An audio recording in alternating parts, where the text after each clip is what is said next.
Good evening, Twitch. How you doing? It's Tuesday night. Hoping you have yourself a good week so far. Kind of been a slow week for me, and I feel like it's going to be going at a pretty slow pace all this week. But I'm not going to worry about that because we have ourselves a lot more complicated behemoths to slay. Because these behemoths are only going to get more difficult. I was honestly thinking I was going to have more trouble with the Embermane in Dauntless more than I would have had with the Skarn. But the Skarn was the one who actually has given me the most trouble from last night's stream. And I think part of that is you get used to playing this game as it's a team game. It's a multiplayer game. You should be playing this game as a multiplayer game. You shouldn't be playing or trying to take on the behemoths alone unless you know that monster's attack pattern. And I think a lot of the later behemoths, there's one behemoth actually that you can take on alone, and I actually, on my own personal time, have been farming that because that's the only way for me to make any progression in the late game, which I do have some issues with as of late. So as you can see, I'm still kind of turned back here. I'm using my Shockjaw Scythe here, which is the axe for the Shockjaw. And that's primarily what I use for the bigger bosses, because I feel like the axe and sword are your, more or less your soloist weapons. Hammer is also a good solo weapon, but it's better if you'll be spending more time just simply attacking the head for if you're using a hammer. I want to at least try to be able to cut off the parts. I still like the chain blades the most out of anything and everything else. That's what I prefer over it all. But take what you can get.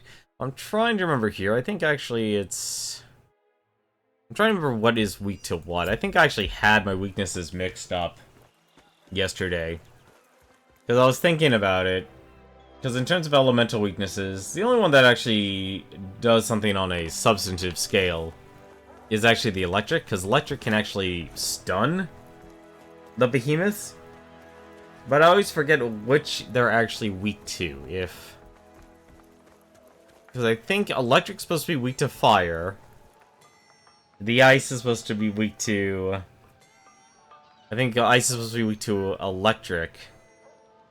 And then fire is supposed to be weak to ice. I think that's how it goes. Slayer, good to see you. At least in terms of the rotation. Plus the other hard part is, it takes a lot of weapon Arcanite to actually upgrade your weapons, and I mean a lot. Speaking of electric weapons, I don't think I actually have a good electric weapon I can use. Like I said, I've honestly been using a lot more weapons that aren't in my real house. Like I said, I'm really just used to the axe. I'm really just used to the chain blades, and I feel like the dailies, they do a good job of showing players, hey, you know, you'll get better at the game, you can hunt Scraves, cool shots and stuff, and it gives you incentive, because you're gonna get your reputation increased by it, you're gonna get more cores by doing the dailies and such, rather than just playing the game straight. Same thing with Weapon Master, so it's like, this gives me a, you know, sometimes you get generic ones, Weapon Master. Like, I still haven't gotten these cells here, and these are actually really good, they're +2. They're +2 buffs, which are actually really good, because one thing that I still haven't been able to really delve deeply into is the sets. But this is the only way you'll basically be able to build up your reputation or experience with the Weapon Master and Alchemist, is if you do those quests. And when you don't feel like doing a quest, because, say, it involves a weapon or a territory that you might not want to do, it kind of hurts. It kind of hurts, honestly. I think what I'll do... Well, first things first, I'd like to at least try and show the game to be a little bit more fair. You know, actually, I want to try... Let's see, I think it was it. Yeah, so let's actually try the Drask's Fury here. I'm also going to reduce my damage here. Let's actually put on that Scrave armor, because I know that's where we're on right now, is the Scraves. I don't have a Scrave helm. I'll be honest, I don't think I really have hunted this grave that much. Talk to me. Do I even have enough for a Grave Helm? I don't think I do. Apparently I didn't even max out the, fucking face guard here. There's Shrike, Charog, where's Grave? Grave, I do not actually have enough for that. I have not... Yeah, Grave was something I kind of just skipped over. So what I can do... I'll actually wear something a little bit... It'll be a little over... Well... Something that's a normal... I don't want to wear something that loses me frost resistance. It's the Ember Helm. It's a Storm Helm. Word of our community's acclaim spreads. Thank you very much for the auto-host exposure. Always appreciate it. Hopefully you're having yourself an awesome day. As for this, let's put on the Scrave armor here. Ideally, honestly, I was hoping as I was streaming this, I would get the, I would have the, all of the gear, or make the gear during the process, but I spent all my Arcanite upgrading, each of the weapons. Do I even have an electric weapon? We got the Drask. Blades aren't bad. That's the next tier. That's Zaga Chopper is the next tier up. You know what? We'll actually use the. I know it's not its weakness, but we'll use the. Yeah, we'll use the not the Char Sword, but the Ember Cutlass. I do like the way you actually look in some of the outfits. Like some are really really cool. For now, let us go to the back to the Yonder Keys here. We're actually going to do a pursuit. The last monster on this list, which will be the Scrave. This is going to be an interesting fight here. I'm not going to have as much combat endurance. Because once we get up to the next tier, I want to show exactly why I favor the axe. Specifically, the two axes in this game. Because to me, combat endurance means everything, and without giving you a way to heal... Like, once you find out there actually is a weapon that lets you heal, and you use and abuse it, it lets you play a lot... Not a lot riskier and sloppier. Like, you'll still be very wary on attack patterns and such, but you'll really want to spend your time just tanking a hit because you know you're going to heal that back up. And I think that kind of shows just how powerful that weapon, the weapon is. I do need to get these, the Iron Thistles. I really have pretty much used up my entire supply. It's been a long time since I fought this Grave. I don't even know if I can actually beat this Grave. Oh, there's this Grave.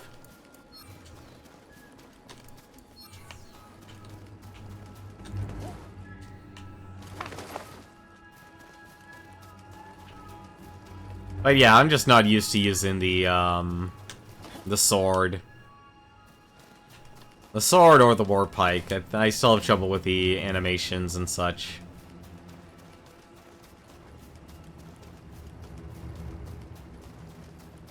And I know I think oddly enough, when you don't get to play the game... Like, I had a very similar problem with a lot of other games that did the whole play in this specific fashion. It really does sour the game for me. Now this might be a personal gripe, but I think when you don't get to enjoy the game the way you want to as the player all the time... Hello. Why are these behemoths always starting with the rudest attacks?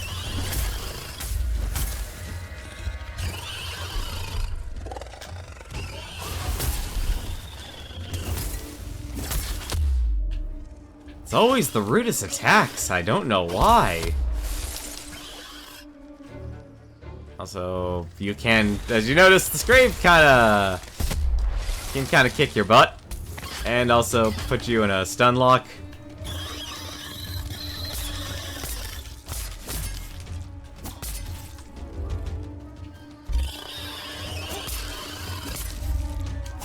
if I also remember my combos.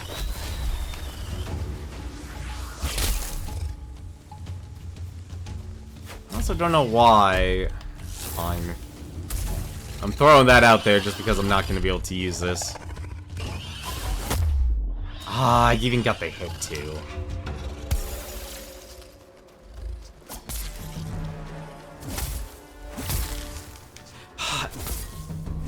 Why can I can never get the combo. So what you're supposed to do is do 2 heavies and then just spam X. But for some odd reason, I can never get it.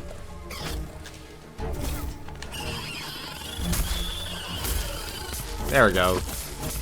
And that is supposed to...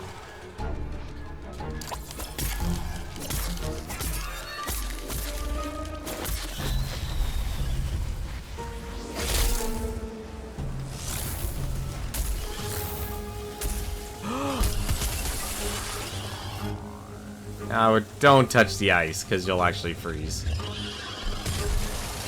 Oh. Okay. You... I want to fight you, but you're kinda all the way over there by all that ice. I don't want to do that. Ah, darn it.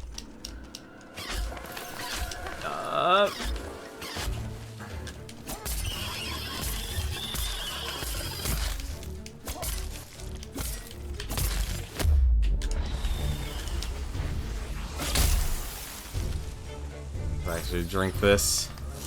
Let's launch some fire. Ah, darn it. It was too close. I tried to make a swing. And I got me. Oh, please don't combo me.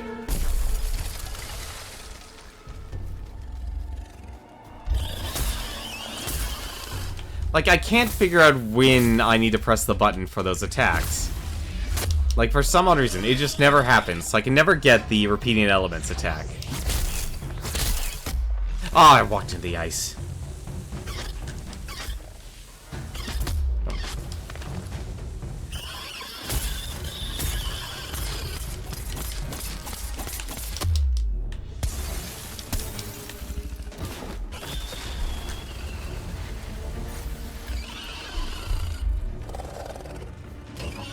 Nope. As much as I would like to get the interrupt, I don't have the confidence in it. Hey, got a scrape feather. 2 of them. Ah, come on. Well, I only have myself to blame. I really only have myself to blame. Oh, it actually does. I would not like to be comboed.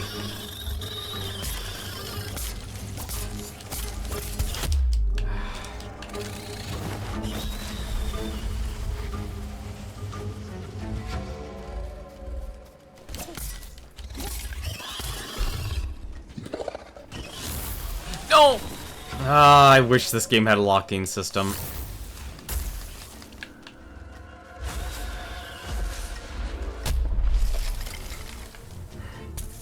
Remember to roll.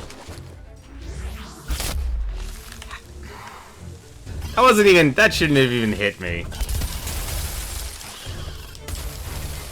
Let me get out of the ice, please. Yeah, I'm gonna have trouble fighting this grave.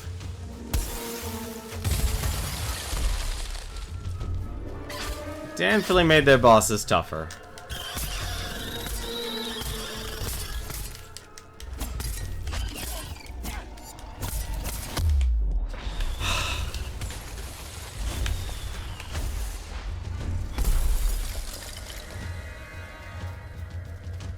Could actually take advantage of any additional attacks. That didn't... That sucks. I thought that would count. I made a mistake. I thought that would actually count.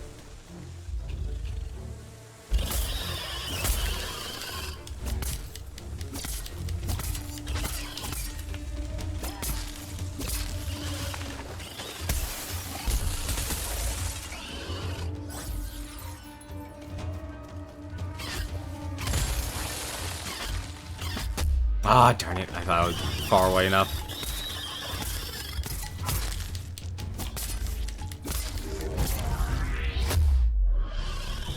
That apparently does reduce health now.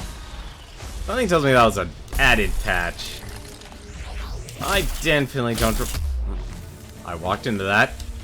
And I'm going to pay the price.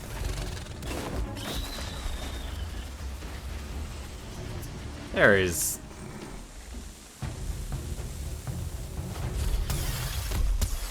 Oh. I just realized I just ran all my stamina out. I gotta just walk away.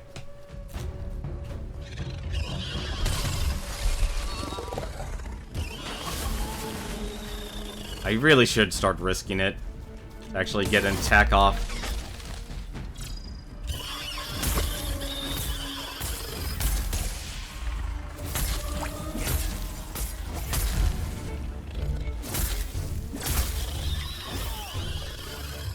There we go.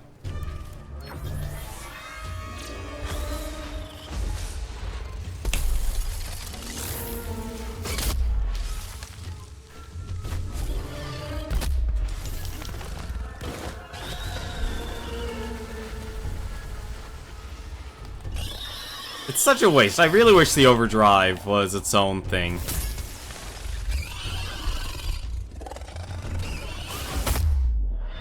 And that is why I hate interrupting in this game. Because as nice as it is... As nice as it is to interrupt them, it's such a high risk. And that's why the War Pike exists now. I think the War Pike has its place being the safest of the weapons to actually interrupt enemies. Oh, I don't know why I don't sheath my sword here.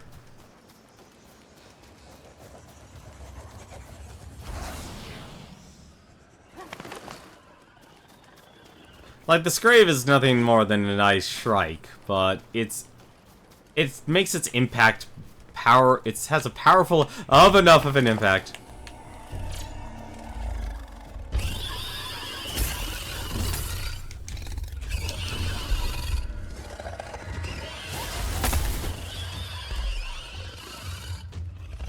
Go. Of course, I didn't get it. But never mind, I did.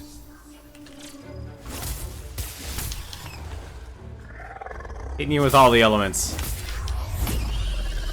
Apparently also rages enough to knock down a tree. Okay. I would like to get away from you now, please. I actually can't believe that worked. That should not have worked. Alright, you can run at me now. I should also let my stamina regen. Yeah, you're gonna charge at me, and I'm not gonna do anything about that. I think what wing I need to actually hit left. I'm also surprised I didn't run to the hurricane. Ew. Damn it. Wasn't close enough. Please be done. Nope, you're not done. Now you're done. Really wish there was a better way to get the repeating elements.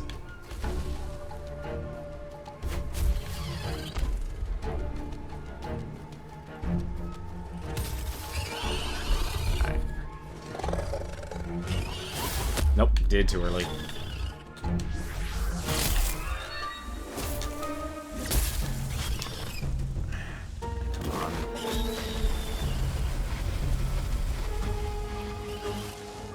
Now I'm starting to get focused. I think I just threw... Never mind. Did too early again. It's really hard when you're not just looking directly at the Scrave. There.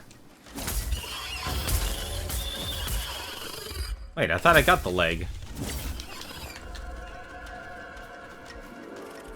Oh, he did hit me.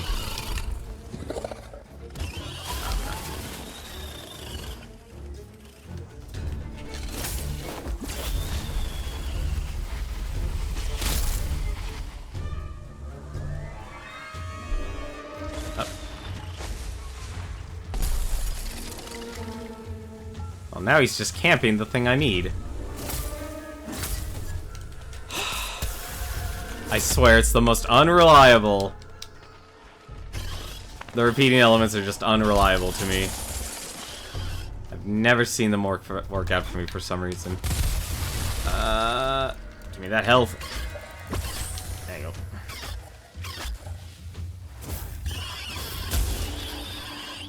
That works. Didn't expect that to work.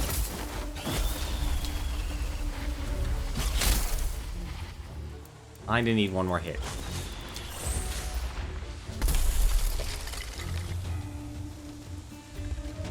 The Slayer needs the good stuff. Give me that Aether.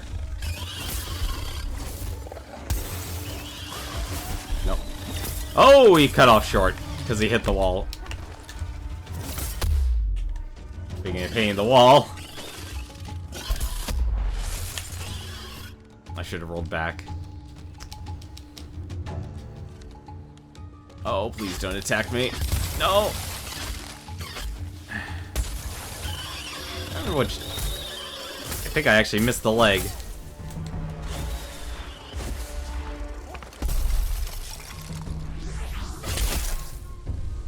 Oh, creating a very interesting wall here.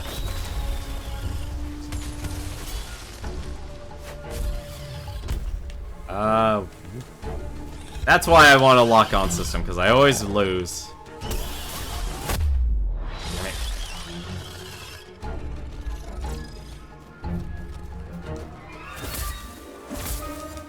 I don't know when I'm supposed to actually press X to get that attack off.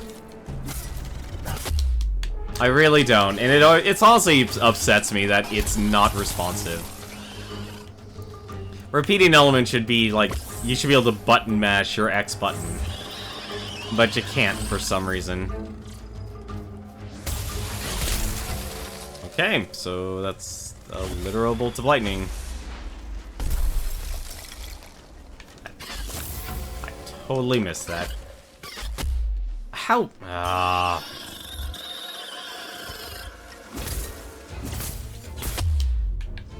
That's where the battle goes downhill, ladies and gentlemen. I wouldn't mind him charging me. Well, not... That's something else they have to fix, too. They have to give you longer invincibility frames. If they don't give you longer invincibility frames to prevent that from happening. It happens on so many behemoths, it's honestly upsetting.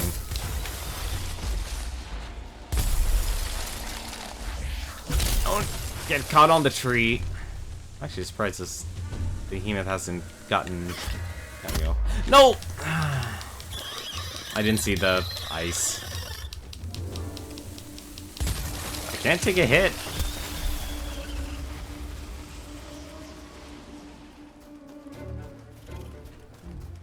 Come on, just do a normal attack, would you? That'll work. Okay, so it's that wing. I was curious what wing it was.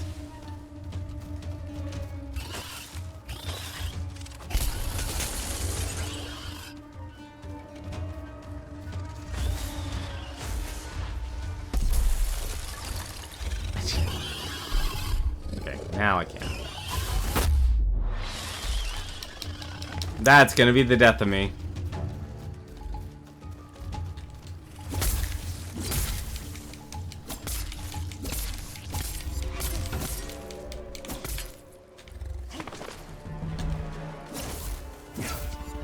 I don't know how I missed that, but it did.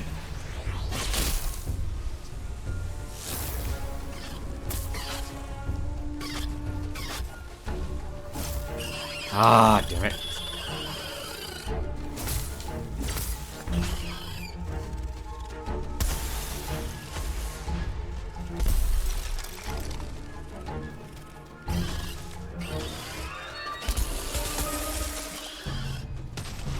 Kinda just want him to run away, because I need a new one hit, I'm dead. Oh, that's all his parts. Yo, Scrape, hold it together, buddy. I know you're up against the wall, but...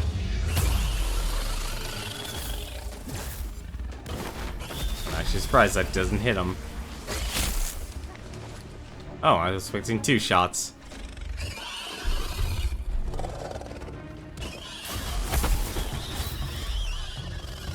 Also, at least I got that.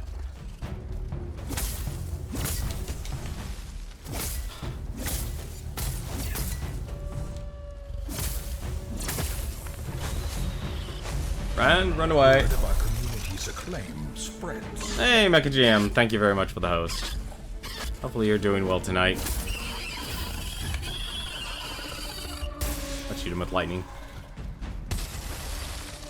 Shooting the bird with lightning. We're playing Dauntless. It's actually in its final closed beta phase.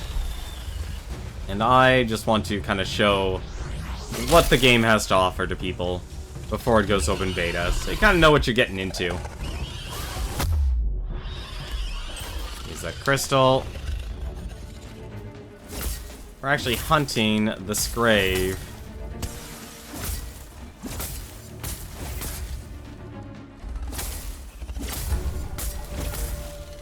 I got lucky, he actually just leaped. And nice, he's down. We've been doing most of them solo. Actually, so far we have done all of them solo on stream. Some have been a lot harder than others. Scrave actually isn't so bad, especially when you have a team.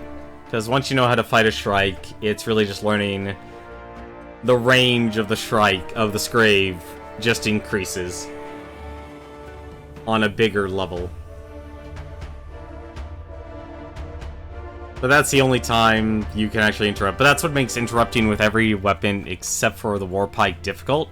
But even the Warpike has a bit of a difficulty because it takes a lot of time to build up a bullet that'll actually interrupt the Behemoths. Yeah, I think it is. I think ice enemies are actually weak to lightning.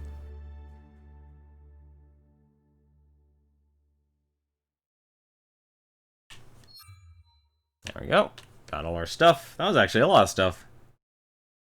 I didn't expect to break off all the pieces of the Scrave.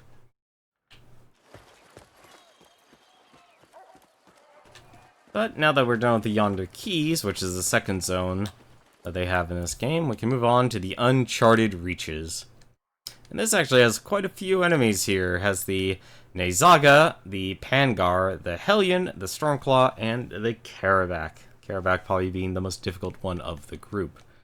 But now I can actually show you why a very certain axe is incredibly powerful. So there's actually 2 of them. It's the Zaga Chopper and the Shockjaw Scythe. I'm currently using the Shockjaw Scythe in my when it comes to the late game. That's what I've chosen to actually use. But you're first introduced to the Zaga Chopper, and as you can see, the buff for this one here is that it heals 200 on perfectly charged vertical attacks. That's 200 HP. There aren't any other ways to really heal yourself aside from... What's up, Captain? I always make one. I always make one when it comes to that, and I really wish they fix that. I really wish they'd fix that, or make it so like you could just make multiple instead of just constantly selecting craft it over and over and over again. But aside from reducing damage, which takes the Bulwark Potion, which is why I've been trying to store up Iron Thistle, because you kind of need it for the later game. The only other ways to really heal is the Lifespring Pylon. That's it. There is no other way to Adventure awaits. to heal in this game, unfortunately. And since we are fighting a lightning enemy, I'm going to be using the axe still, because I want to show just how powerful that is, and it's something I'm very much used to. I'm going to take a look here. Let's see, do I actually have the Embermane one crafted? I do have the Embermane one crafted. There's a lot of different benefits. Like I said, I personally actually still like the Scarred one the best because it gives you 200 HP shield. And I think that does a lot more towards combat endurance rather than anything the Drask Lantern, the Embermane's Lantern, the Pangar Lantern. There is one, I think I don't have all the lanterns, honestly. Farewell to you, Slayer. I could have sworn there were more lanterns. They used to be in the alpha. Like, there used to be a lantern for every behemoth, but they were extremely difficult to actually craft. And that was the, oh, which one was it called? Like, there was, I think there's one that actually is apparently supposed to also give you some sort of combat endurance. But we're actually going to put on the Zaga armor here. And the one nice thing about this set... see, where is it? Here it is. The one nice thing about the Zaga set here is that it actually has a effect called Medic. And this is more for supporting for your team, which is, I'll be honest, I kind of like this set bonus the best right now in terms of team play, because it's the only one that really contributes to when your teammates get downed, because every time you're revived, you lose, you don't get all your health back when you're revived. And it's not a set amount either, so it consistently decreases. But if you stack enough of the medic set bonus, you actually can heal your ally by an additional 100%. So basically, or even by 50%. Like, if you ever was it, I think at +5, the moment you revive them the first time, they'll basically be back at full health. And that makes a huge difference between getting healed, or getting brought back, or revived, and having 40% of your max HP, versus having 100. Once again, it's kind of one of those, it's all about combat endurance, and that's why I kind of like... I honestly, I'll be honest, I'm not a huge fan of the look. I mean, the original look is actually on the right, it's actually a blue coat. But I'm partial towards red. Or, I guess in this case... I'm partial to, Persimmon. Because that's the color they actually have it. Unfortunately, to buy all the other dyes, you have to pay with platinum. And that's something I'm not in the state to actually do it, to actually use yet. What do you know? Actually, take a look here. Maybe I actually can improve. I don't think I can improve the... Well, I guess I can improve this, the armor. I do have still some stuff. Keep your eyes open. What I probably should check, though, is weapons. You're a sight for sore Austrian eyes. There we go. Yep, we can actually upgrade it. I think we will. We have the weapon Arcanite for it, and I really want to show the Zaga Chopper in action as probably one of the better weapons you could ever use in this game.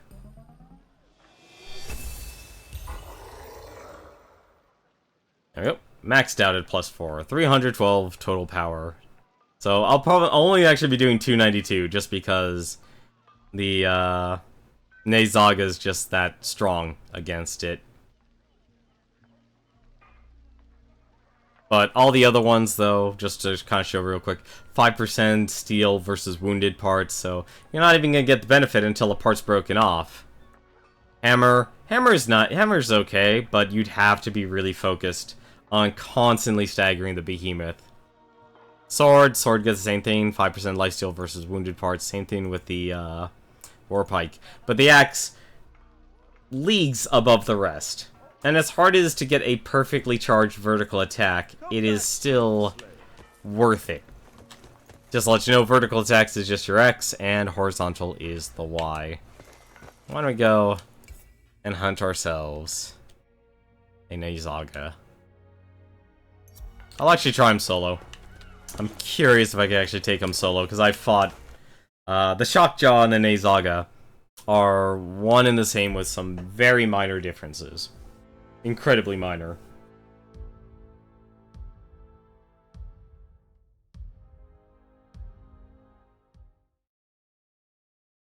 I think after this, though, I'll probably actually need help for the rest of them. Because these behemoths aren't going to be easy.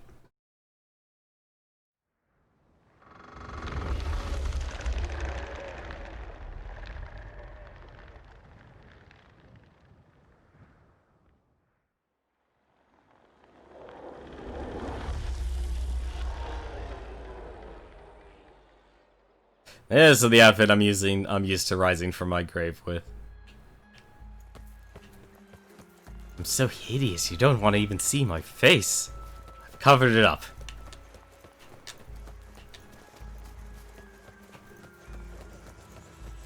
Question is, been a while actually since I've been on this.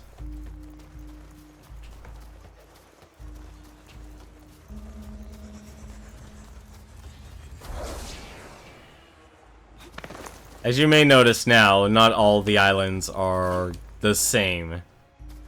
So depending on which zone you're actually hunting in, the islands will slightly change. Here's some Slayer's Boon. Hey, there's our buddy. There's our Xaynaga. Why don't I go say hello? So this is actually going to be a difficult fight for one specific reason. That primary reason... I'm gonna wait till he attacks, because he's just gonna charge me. I actually don't know if you can interrupt the Xaynaga, honestly. Ah, darn it. And I'm just missing all of my attacks. Lovely. And that is why this axe is powerful. Because as long as I'm landing those perfectly charged attacks, I'm gonna get healed.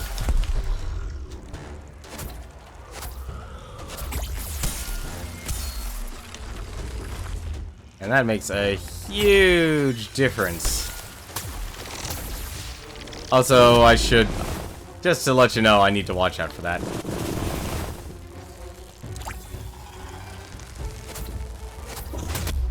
Unfortunately, I need to actually be more careful now.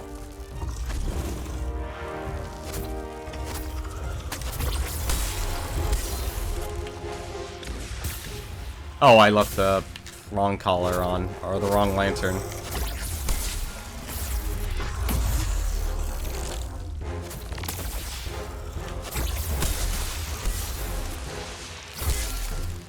So the downside about using this axe... So, this fight is actually a very interesting fight to actually go up against, because there's constantly these little...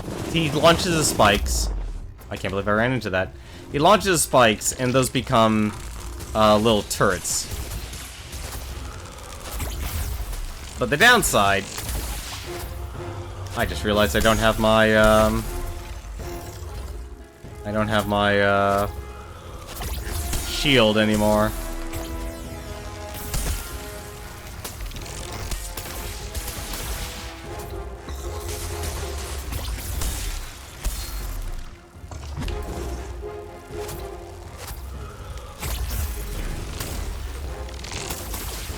I will say right... Oh... One other thing. That electric debuff there prevents you from using potions.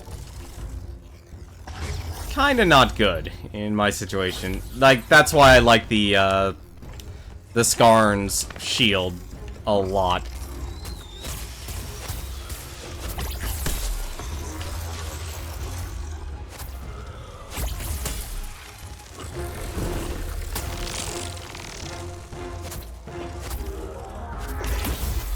But because you get super armor from a fully charged swing, you kinda not care if they're actually gonna hit you, because you're gonna get the health back. Unless you play like that.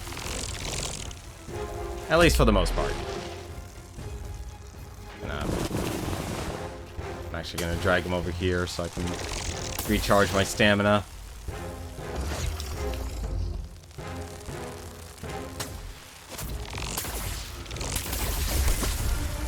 That's the unfortunate part about not remembering to use the right lantern. Also, the unfortunate part if I don't use the right weapon. Because the reason why this is a hard fight is because you're constantly being bombarded with projectiles.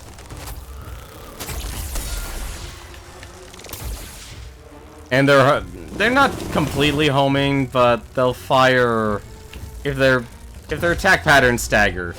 They're gonna fire. It's one of the few times I actually got pushed by him.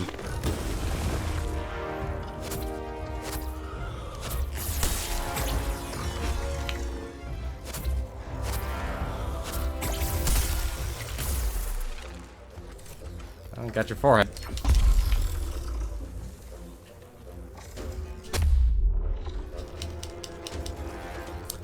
But fighting this guy, I've kind of grown used to it.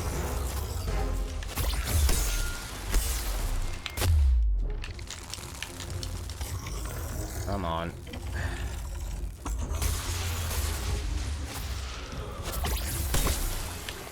There we go. Ah, come on. Really? I'm actually surprised I landed all those hits.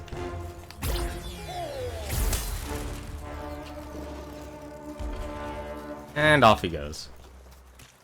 But not exactly the best demonstration, but you can kind of see why this axe is really, really good. And it does let you end up playing extremely sloppy. I will 100% admit, I've kind of become a sloppy slayer because of that buff that the axe gives you. Because combat endurance means everything. And I kind of wish... I honestly do wish, like, they focused more on set bonus or made everything a set bonus. But I know this particular... If they made healing a buff, everyone would go for the heal.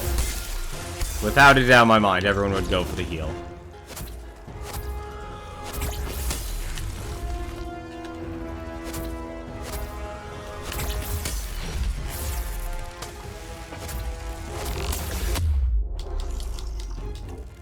And because they're gonna go for the heal,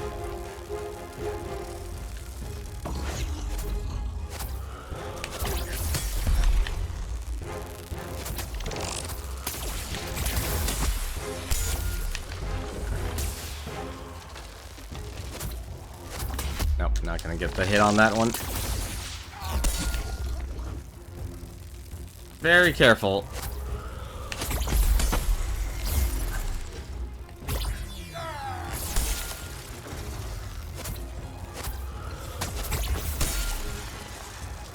I swear, sometimes it goes through, sometimes the bubbles go through, sometimes they don't.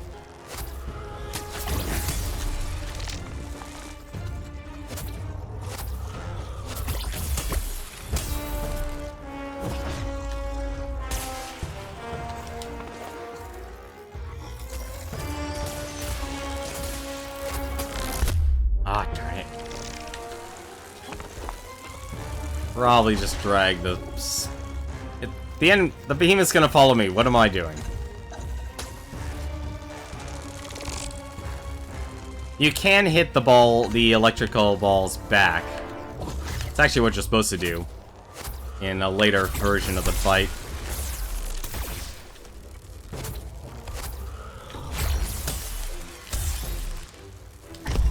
Like I said, huge difference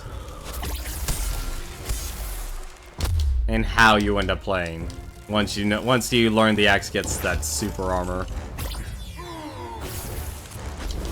Of course, also apparently I'm still terrible at aiming.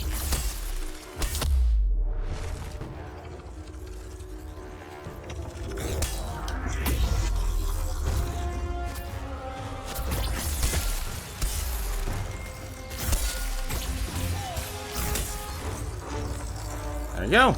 Zaga has been slain. I could have cut off a lot more parts. I think I only cut off the head.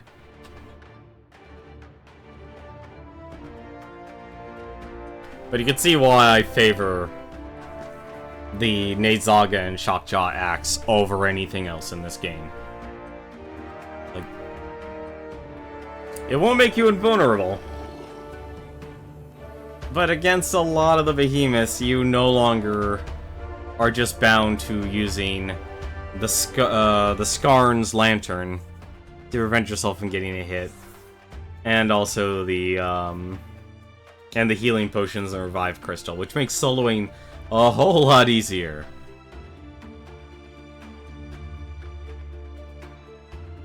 And not to mention, since it's an axe, it does an extreme amount of damage. Like I said, this is why I've learned... That's why I kind of dropped the chain blades. Not so much for the damage, but because of the combat endurance. It's all because of that. If I didn't get the heal from the axe, I still probably would stick to the chain blades. Yeah, you can't. Yeah, a lot of people can't pull off the swords heavy into X. It's not even if like it is stamina based, so you won't actually be able to pull it off if you don't have stamina. But at the same time, even if you do have stamina, the button just doesn't register. They do need to actually improve that. But let me take a look. Who else is on the list here for the pursuits? Oh, goody. The Pangar. Well, this is where things start to become difficult. Yeah, see, the one downside, and I really hope they fix this when it comes to open beta. So you can actually see... Yeah, so electric is... Oh, so electric's actually... Oh, well, actually, hang on a second. This actually makes me curious now. Let's see. Yeah, Charog. Yeah, so they show its weaknesses. So, like, the Charog's weak against ice. The Drask is weak against fire. The Embermane's weak against ice. So it's actually showing their weaknesses. The Scrave is apparently weak to both, which is actually a surprise. So, for... the Pangar here, it looks like it's actually weak to fire. I have anything else. But I'm going to still use the electric over anything else. We'll actually give it a shot. We'll try and hunt it solo. But you'll start to see why. We're going up against this group here is where the game starts to become extremely difficult. Like, I'm actually going to actively start using potions and I... What am I saying? I actually don't have any ice armor. So, if you don't have the resistance armor, don't worry so much about it. Just make sure you give yourself the highest amount of defense possible. Like, that's the most important thing. Ice, as an element, isn't the worst. If anything, it's actually probably the most forgiving. Even if you do get frozen. Because most behemoths that are of the ice elemental, which is a very small list, would, don't actively use a lot of ice attacks.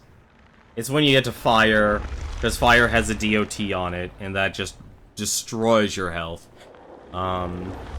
Shock, it isn't bad, but being restricted, it does a lot of damage, so it still does, like, the burst damage.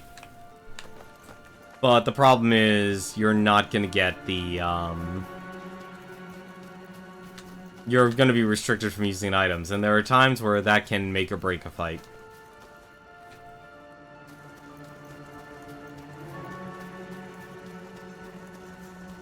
So there's a huge difference. I will say, though, I do like the fact that he added this.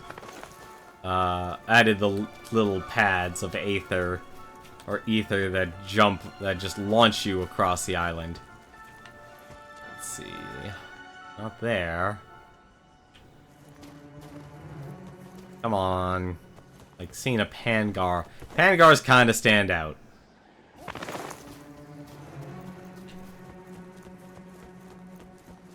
Oh, there it is. Hiding behind that little ridge. So, no promises, but this is where things start to really hurt. Wish I found some Sky Bloom.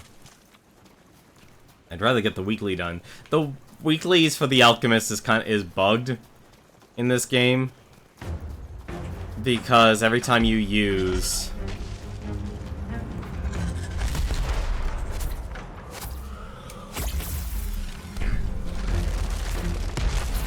to craft a potion and such, you actually...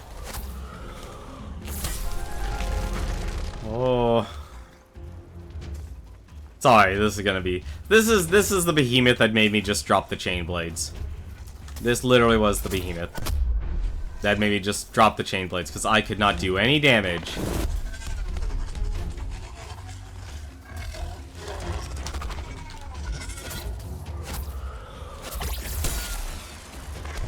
Oh! Well, at least I got a heal. Ah, come on. I really hope they fix the getting up animation.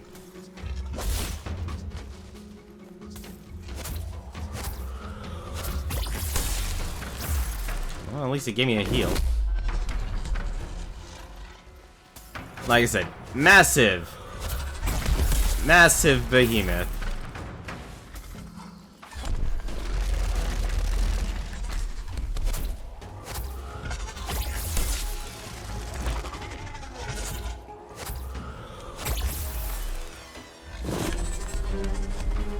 Like, the entire body becomes a hitbox.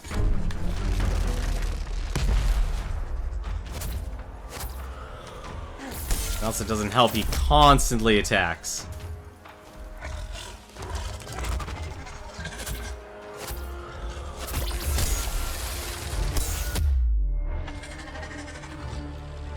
Also, he has another form, kind of like the Embermane.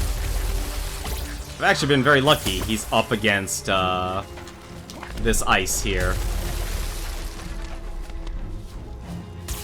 Can also hit him with this. So the one thing you might notice, as I said earlier, the reason why I dropped this behemoth made me drop the chain blades is because it kept attacking.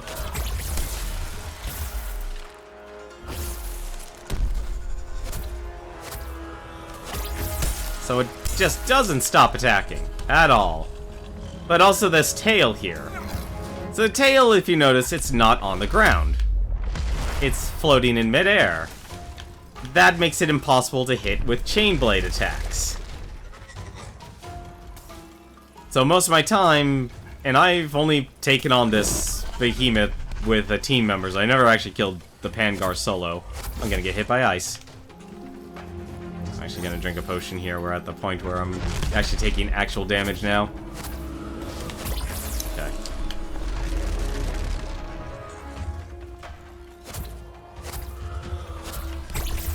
I am terrible at the interrupt. That's the roll attack is actually his interrupt.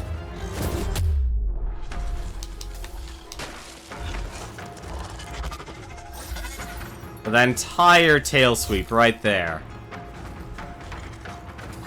should kind of tell you why I've never been able to, why I had to drop the chain blades.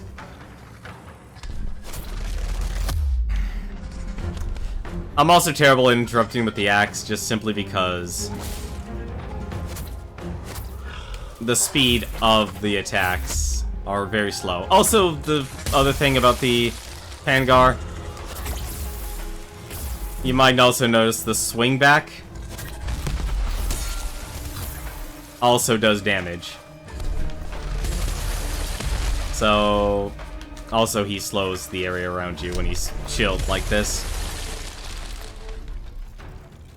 Like, it's a very unique enemy that you end up fighting. But it is rough. Also, where did it go? Hi, buddy. Would you like to come over here?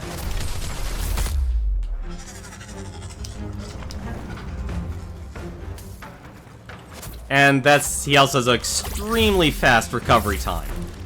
Absurdly high recovery time. I had a feeling that was gonna happen. So if you notice the crystal there, that's the power of the medic.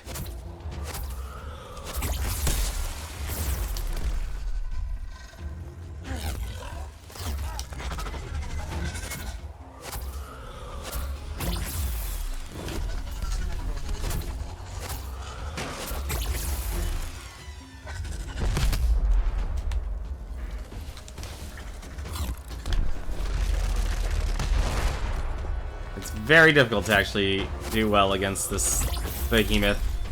as you also notice, the hitbox. This is where I really start to notice a major issue, like where I really start to have trouble with this game. And it's primarily because the enemies started attacking so quickly that there wasn't a huge reprieve. He just ended his attack right at the end of the interrupt. So if you're in the way, you're gonna get hit. Like, there's nothing you can do. And I'm also drinking a potion. Honestly, I wish a lot of the animations didn't take so long. They need, like, once you get to the late game here, I consider this the late game, it becomes really difficult. Because if you get stuck on an animation, it does not matter. Like, his recovery time is massive.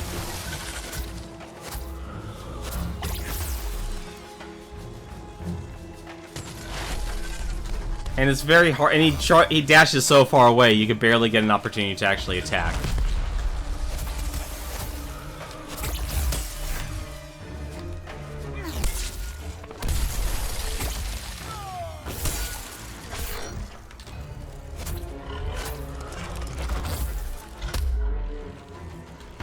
Like I said, makes a huge difference in this game. Maybe I could take another hit if I get this attack. And it's only on the first swing. I totally screwed myself here.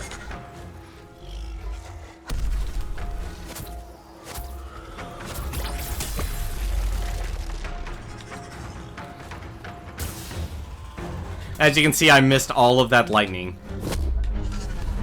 I missed all of that lightning because of the Pangar's hitbox. It's too high. Like, everything on it is way too high. But it's still low enough to hit you. I don't think I'm ever gonna survive this. Nope, not gonna survive it. Like I said, this is where the game kind of goes downhill for me. Or that's where, honestly, it's where it went downhill for me. This is the point where it went downhill for me. And not even from a soloing aspect.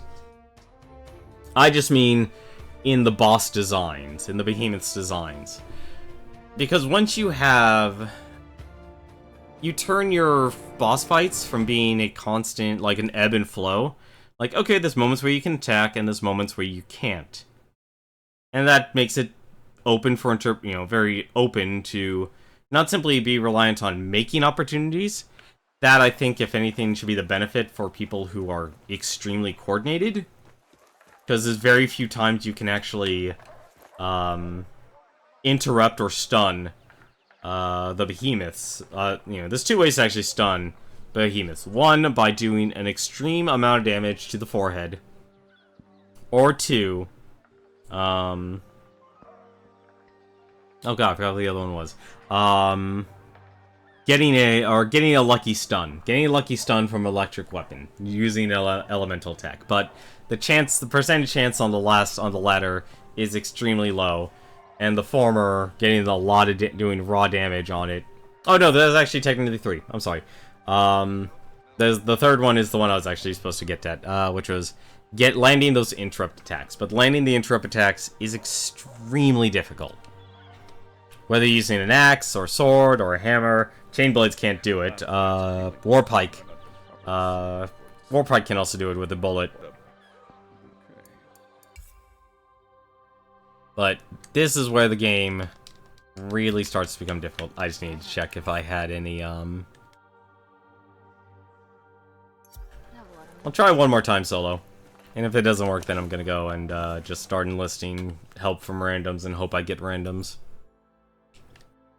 Because I'll be honest, as of late, I haven't been able to get many randoms anymore when I play this game.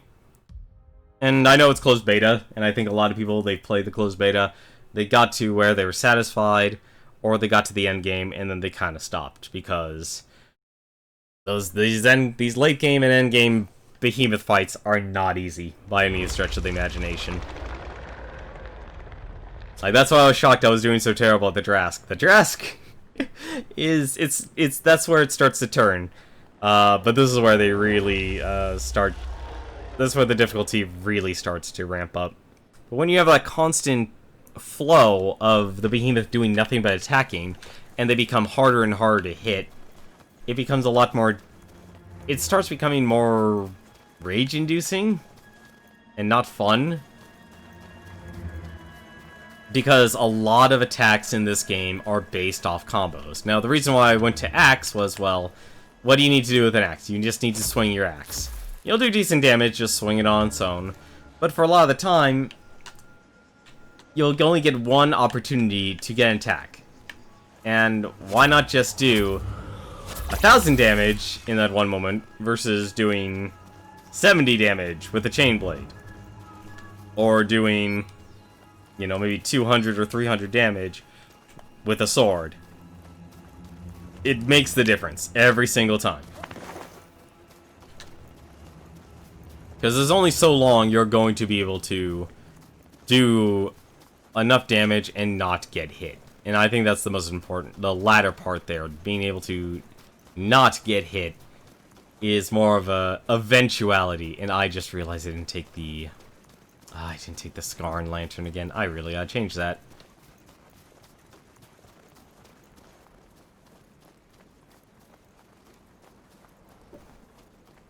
Give me 1 second, I actually need to take a drink.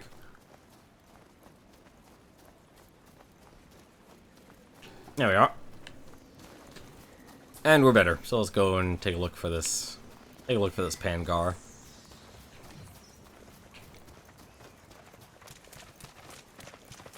But it's because of the Pangar, and if we can get to it tonight, and I will be enlisting help in this, it's the Hellion.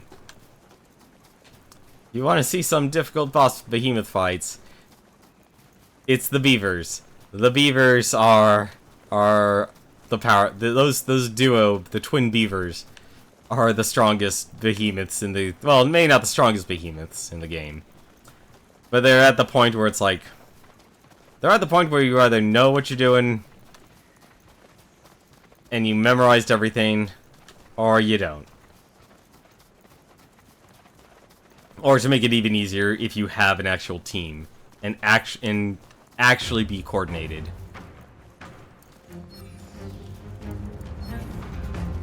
I don't even use the Slayer's Boon. I didn't even drink my potion.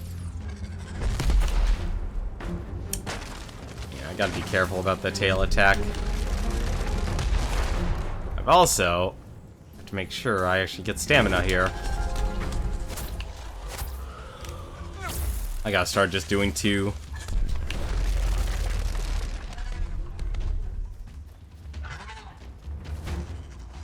Really actually start to see if I can get the...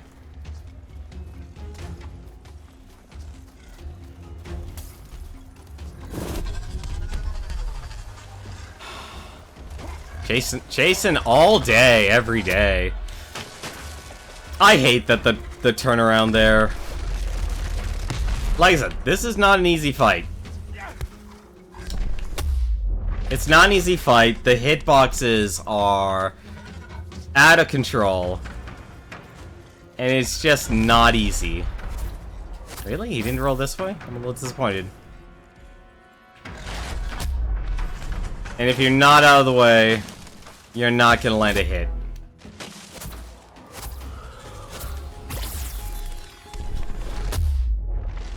And you just get run over every single time.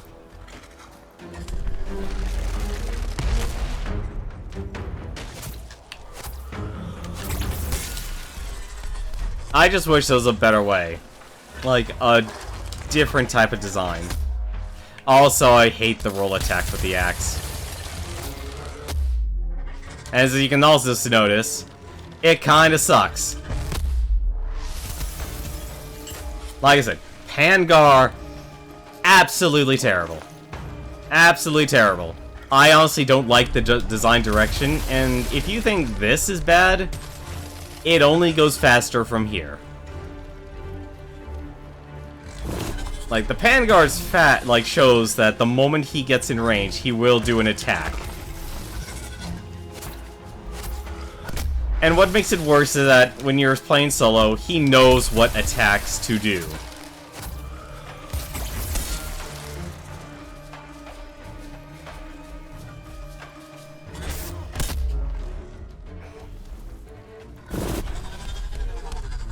Like, it knows what attacks it needs to do.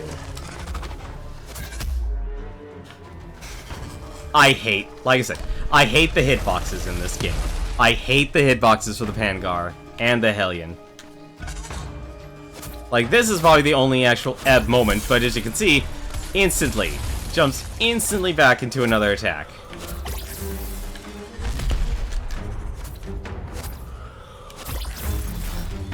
And you notice, like I said, give the designers a medal for the hitboxes in this game.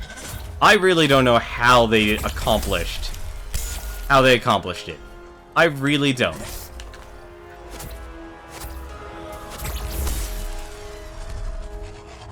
I don't know how they accomplished making the hitboxes when they attack so gigantic and yet so tiny when you try and actually do an attack. I actually don't know how they did it. But seriously though, kudos.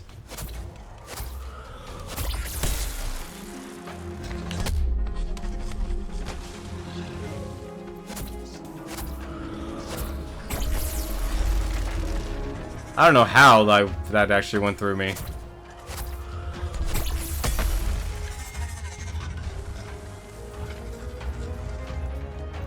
Like I said, you just get no time. There's no time to benefit from even the interrupt.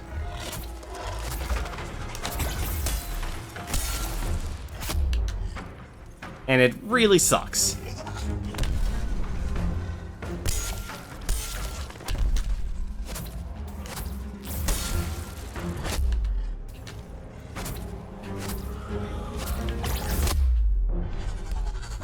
Nope. It's this point I really wish the developers would take a hard look at the direction they want to take their bosses. Because, and I'll show it, it'll become a little bit more manageable, but not by much. I'll actually see if I can actually get its team together to play against the Pangar. Not many people like going up against this tier of behemoths. Like the Nezagas, no problem. Everyone can, if you have a team, you can do the Xenaga. Or if you have the suit of the Xenaga, you can usually do it. He's not really hard. It's almost everything else. That's the wrong one. It's when you go after the Hellion. The Hellion is probably actually the worst of this entire group. Karabakh is probably the close second, then the Stormclaw. Pangar is actually number 4. He is actually the one where things start to say, okay, this is start being easy. But we'll see. Oh, what do you know? We actually got a few people. Hey, and they're actually decked out in Pangar armor. That's actually very nice. Oh, speaking of which, let me change my lantern. Like I said, this is why I like the Skarn's Defiance the most. It's the damage, the swirling stone damage is terrible, but I don't need to worry about. I don't need to move faster for 6 seconds. I don't need to attack for 30% more for 8 seconds. I don't even need to do increased damage for any longer. I want combat endurance. That is the one thing I will value the most out of anything else. And it looks like Blackbeard Gamers here is absurdly overgeared for what we're about to take on. So he is probably going to destroy the Pangar in terms of damage.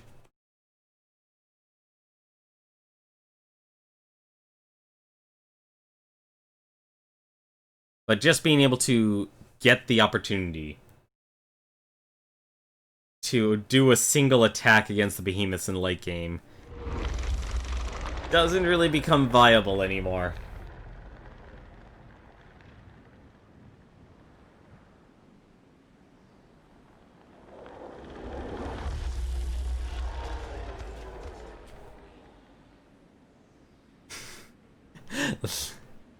That,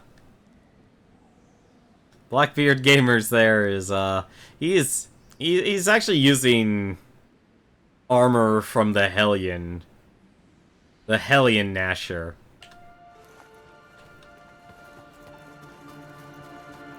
I'm surprised actually he's using chain blades, but given that we're playing as a team, he should be able to actually land a few hits. Hey, he's got a custom. There are actual some Twitch streamers, if they're partnered and such, they actually have a, their own flare. I don't know if that's actually one of them or not, or if he bought that flare. Like I said, the way their Phoenix Labs is going to try and make money from the game is they're not doing the loot boxes anymore. They're doing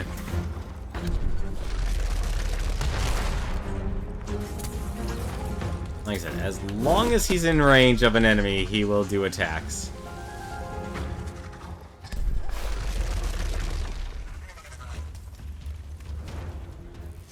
I am just trying to get an attack in.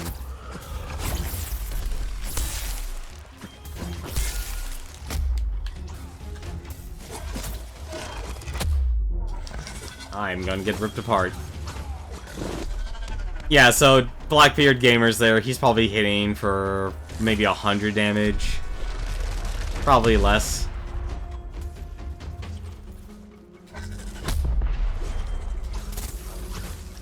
Like to land an attack, but it's really difficult because all he does is seamlessly move from one attack to the next,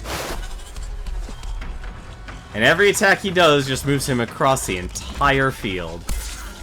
I also really wish that dash attack did not exist on the axe.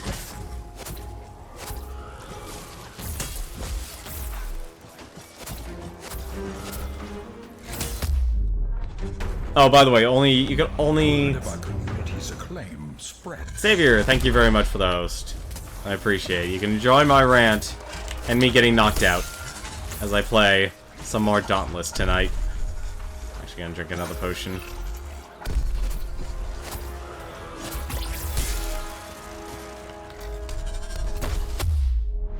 Ah, they tire. I'm just getting comboed here. This is actually a terrible place, because the moment you're on some sort of terrain. And I'm also not a fan of the having your weapons sheathed. I'm dead. No, I'm not dead. Close, though.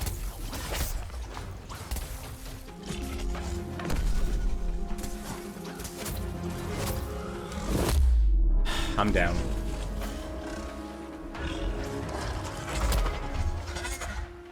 So this is actually what makes your combat endurance a lot better in a group. Assuming if they really shouldn't invest the time in getting me up. They really shouldn't. But they probably will. And I don't blame them. Yeah, so they actually got the electric buff there, so that actually puts him in a paralyzed state. For me, unfortunately, I don't get to monopolize off that.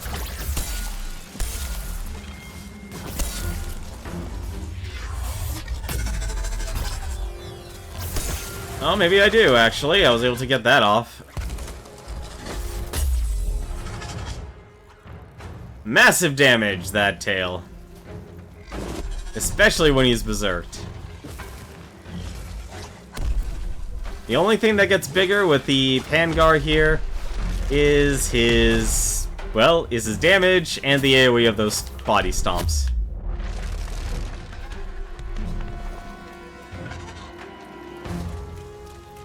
Oh, he's probably actually cooling down now.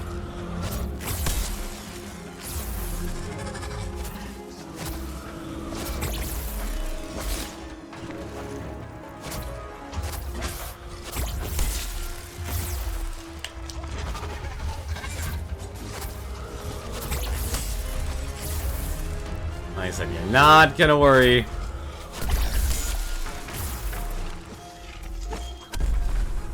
About the direction. I got very lucky he's actually stuck in the trees.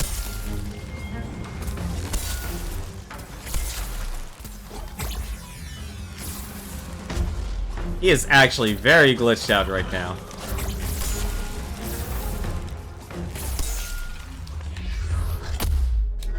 And he's back in berserk mode. I'm honestly surprised. Those trees actually held him.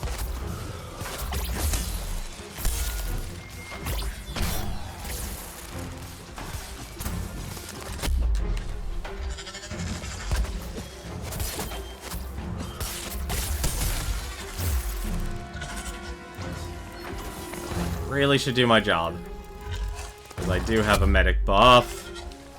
Yeah, so you can see just how little health Dishonored MG actually got from that revive. It was nothing.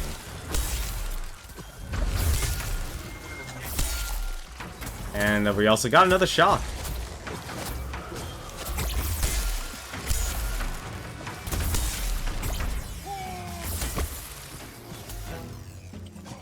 Look at that massive damage.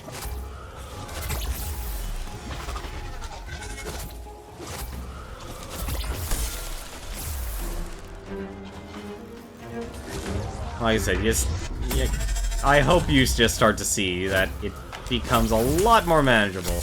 I am hitting the wrong leg.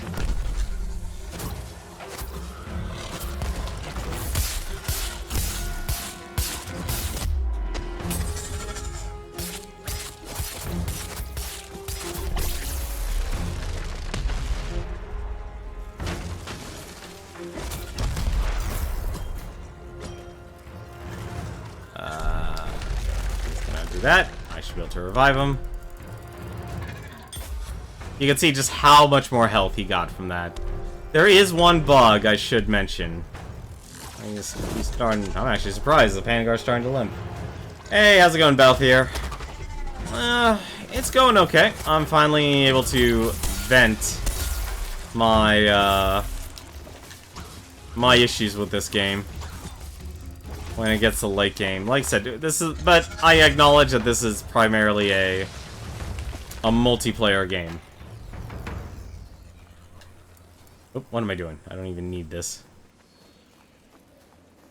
I did learn one other thing. If any of the developers actually end up watching this, and they stick around by watching for an hour and 20 minutes, the Aether Fountains here that's supposed to heal you become inactive if you're at full health. And that's something I've noticed when hunting solo. That's basically your one. I guess that's your. Let's see. So technically, I guess you would have 4 sources to increase your battle endurance if we include the axe. But this is the point of the game where I was like, I need help, because there's no way I have the ability to take on the Behemoths by myself, because the Behemoths just start attacking at a consistent basis. Like, if you're in range, they're going to attack. And because the Behemoths only get bigger, every time they attack, they actually basically also run away from you. So you're constantly, basically, chasing after the Behemoth here. And the Pangar here, also known as the Giant Ice Gnasher, or Beaver, is one of those horrible, horrible Behemoths. Sure, let's all launch our... Hey, he also has his own.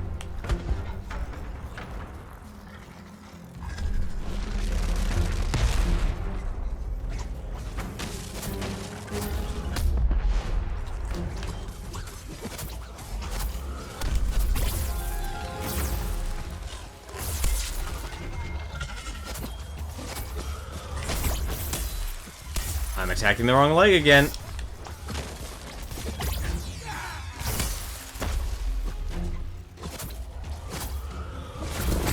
What am I doing? I don't even need to attack the legs. I've hit the legs. How are you doing, though, Balthier? How's your day going?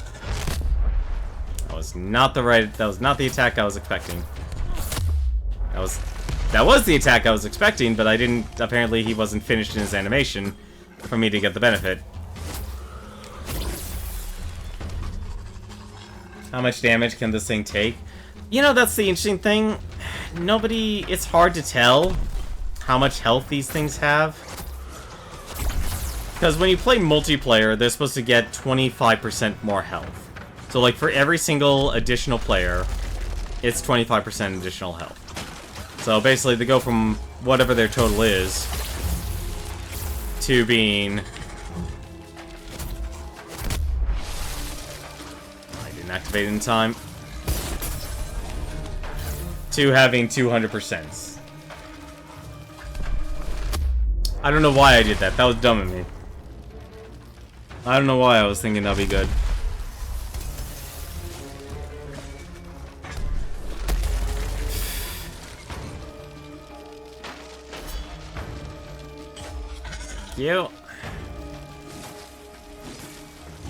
Well, I guess a good question is, like, do you have any questions or anything? Let's start from that. I mean, I guess I probably should start. You know, this game is Dauntless. This is developed by Phoenix Labs. This is their first game.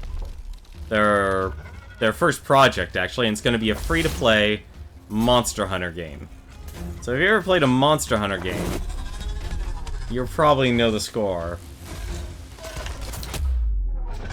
But if you don't, primarily a Monster Hunter game, and I played a few of them. Not in the purest sense. Like, this is the closest I've gotten to the purest sense of a Monster Hunter game. I never played a Monster Hunter game proper, but there are a lot of other games that are like it, such as Mercenary Kings, Dragon Ball Xenoverse, Dragon Ball Xenoverse 2. Those are the ones I'm used to. Actually, gonna see if I can revive this enemy. Nope. Ah, he's not gonna let me have it. He's gotta get away. Unfortunately, I seem to be the only one in his sights. Yeah, I'm the only one in his sights right now. Because I'm the only one closest to him. There we go. That's pretty much it. Like I said, this, compared to other Monster Hunter games, this is as fundamental as it gets. Like, I want to reiterate, though, this is a new studio. This is a new game developer basically trying to create a free-to-play Monster Hunter game here in the West. Hey, they got the tail.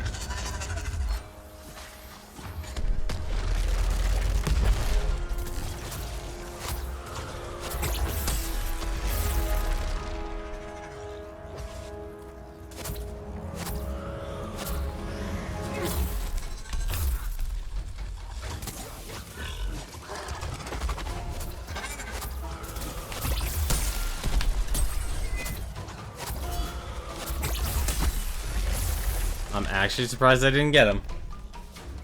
But yeah, so you cut off each of the parts for... Usually there's the tail, there's the legs, there's the arms.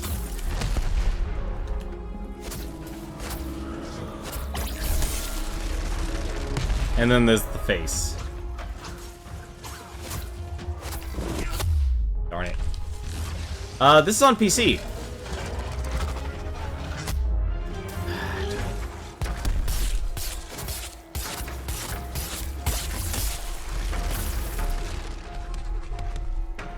It's closed beta right now. It's gonna be open beta by the end of this month. I could really use that heal right now. Yep. Oh. Ah, damn it. He screwed it up. He screwed it up. So, what he actually did there. And I really hope they fix that as well. They need to make sure the parts don't stick to the wall. That's gone. That piece is gone. You can't get that part, unfortunately. They need to make sure that rolls.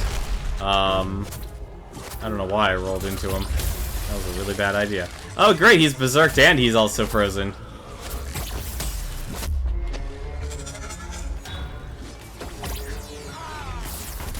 I also really hate the hitboxes in this game. It's beta. Well... This game has been in development for a couple of years now. Like, I'm surprised it hasn't been on their to-do list a lot sooner. Because the later you go in this game, the more you need, every single part counts. Ah, damn it. I should also say, once that meter in the upper right, you'll see a percentage there. Once that hits 100%, nobody can actually revive anyone anymore. At least until the behemoth runs away. Though it can be reduced by getting revives. I probably just let myself get hit, didn't I? No, I did not. Yeah, so we're pretty close up to the danger zone. We've died a couple, had people get knocked out quite a few times.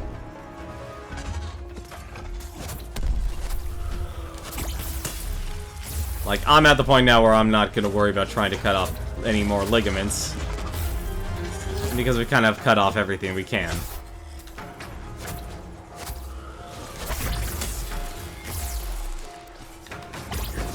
Ah, damn it. Come on.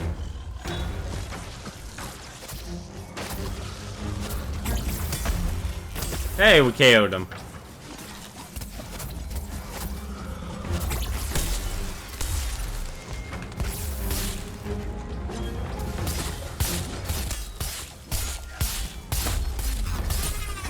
There we go. And you got him.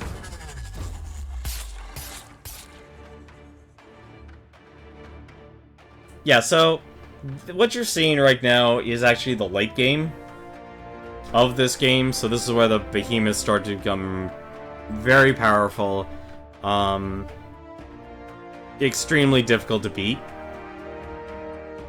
Because the game's designs of the behemoths for the late game and end game is that originally, and this is what I originally liked about it, and to put this into context, I enjoyed playing the Dark Souls games. I wasn't a fanatic, but I enjoyed playing them. And one thing I enjoyed playing about the Dark Souls games is that there was an ebb and flow to combat.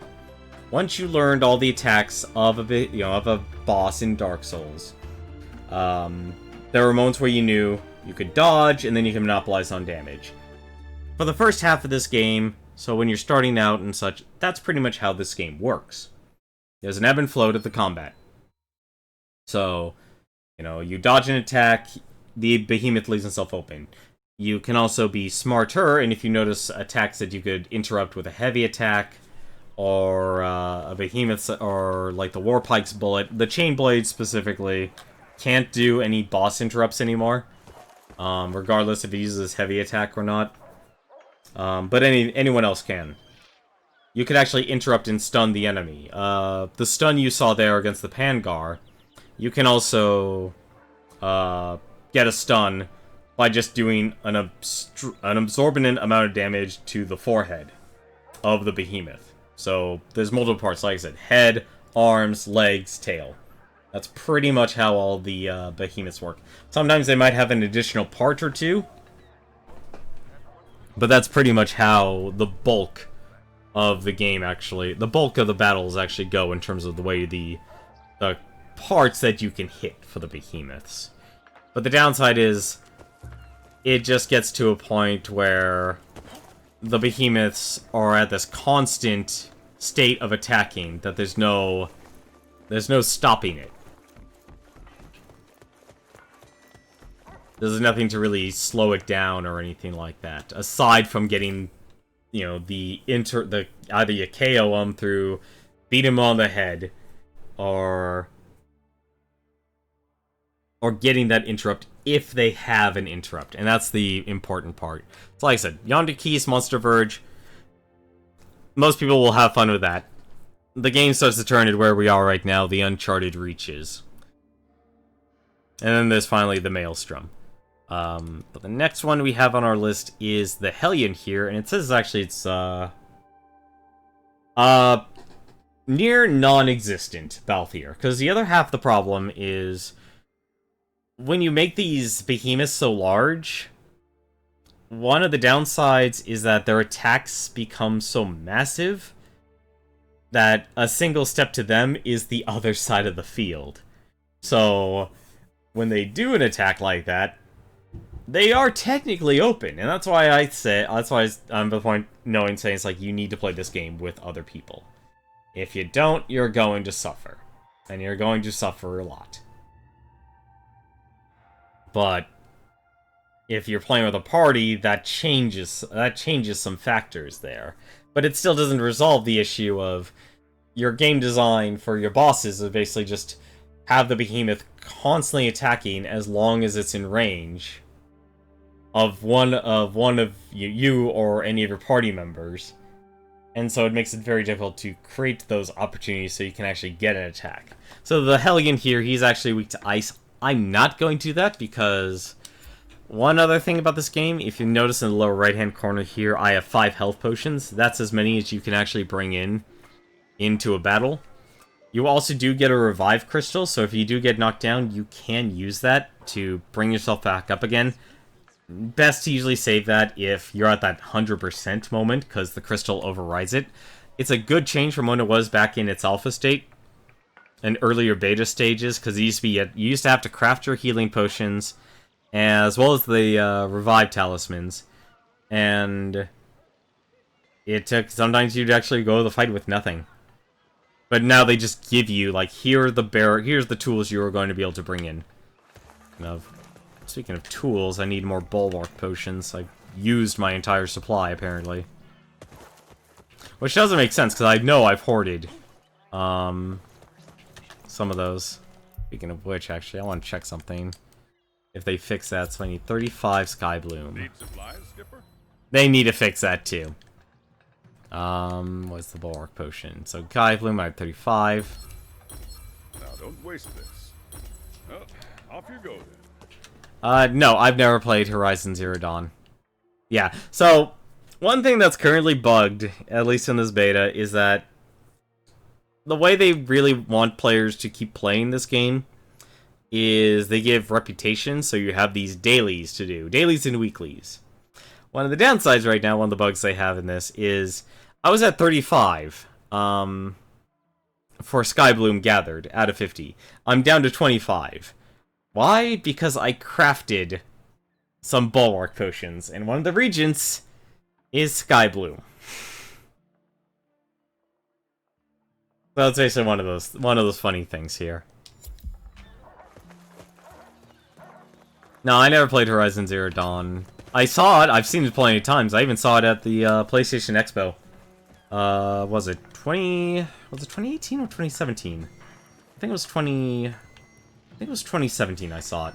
Isn't it time you took a break, Zepko? People are beginning to call Wills a taskmaster. Like I said, there's gonna be quite a few bugs here. Speaking of bugs here, I should actually go see here if I don't think I actually have any armor I can really bring in. Well, I do, but I'm gonna stick with the Zaga's armor here. This is not, just to let you know, this is not my best set. I just wanted to show all of the Behemoths from my streams. So, we're at the Hellion right now. Okay, so I can't buff these in. No, that's actually the wrong set. Max level. Oh, okay. I can just buff this up then. And let's buff this up once more. And unfortunately, I still need one more Shock Tooth.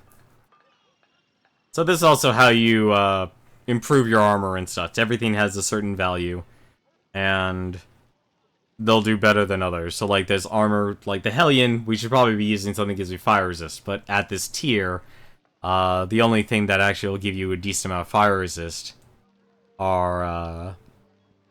I do have the Embermane suit, but 65 defense versus 78. I'd rather go with the 78 defense rather than the additional flame resist.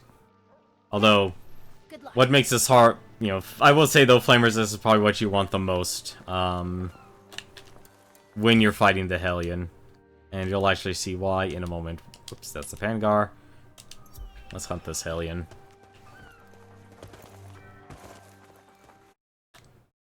Like I said, there's a lot of good things about this game, but there's also a lot of really difficult things about this, really questionable game design decisions. And I think part of it is, when it comes to the Behemoths, it comes down to the attack animations of hitboxes, attack animations, and the speed of those attack animations. Like, one thing about the Warpike. The Warpike... Well, okay, let's actually start with the core of it. I think, honestly, the core problem for a lot of fights is the lack of opportunities in the late game and the speed of which the Behemoths are attacking at the late game. Because the downside of when you have the Behemoths at a constant rate of attacking is that they end up not... How to put it? There's no opportunity for Slayers to use the combo system in the game. Now, the combo system in the game, you can just press X and that's a combo. You have your regular attacks and then you have your heavy/elemental attacks. But when you have Behemoths who are constantly attacking, some of the weapons in this game, like say the Warpike or the Chain Blades specifically, really rely on the ability to damage through completing an entire combo. And when you make that not possible, it makes it extremely difficult. Because you're not able to optimize your damage output or anything. Like, you're just stuck there doing the basic attack, and when you're using the Warpike or Chain Blade, you're not outputting the highest damage. If anything, you're outputting the lowest damage.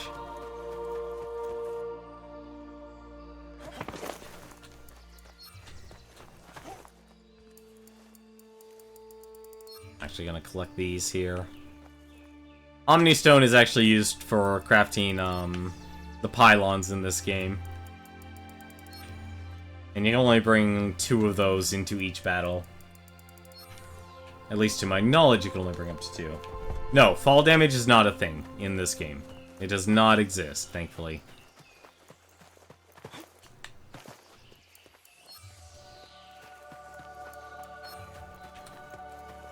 So this is not trying to be realistic by any sense of the imagination.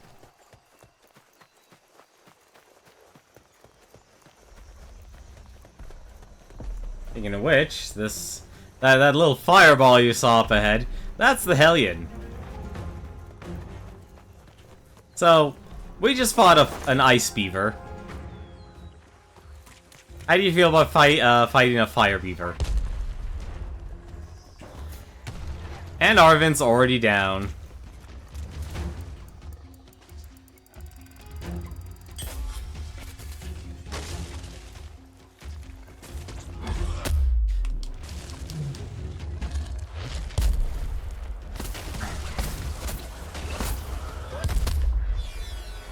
Wow, that actually interrupted my armor.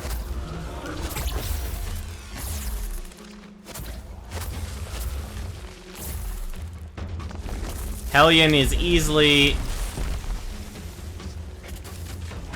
I'm dead. Yeah, I got knocked out. Nobody really wants to fight the Hellion in this game.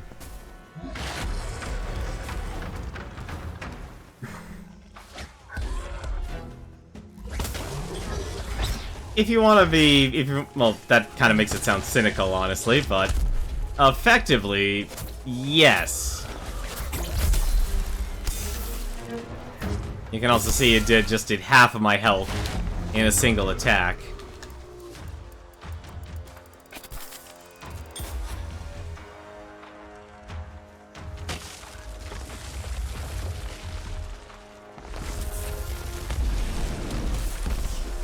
And all of these tree trunks.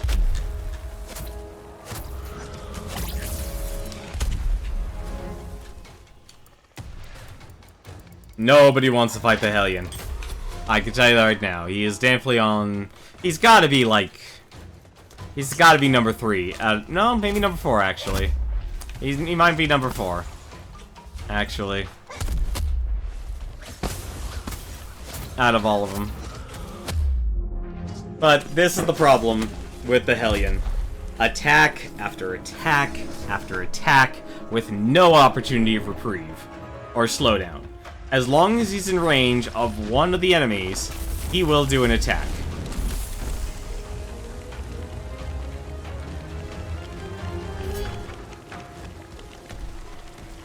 And just to let you know, nobody's actually hit the Hellion yet.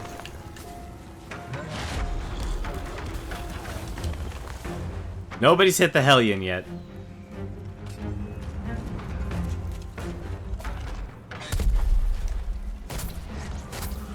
There we go. Now we have actually landed a hit.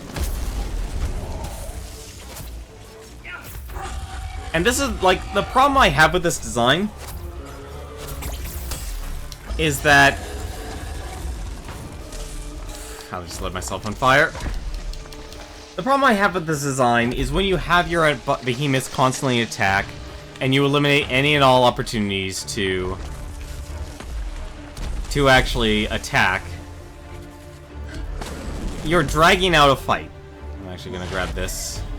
So this buff here...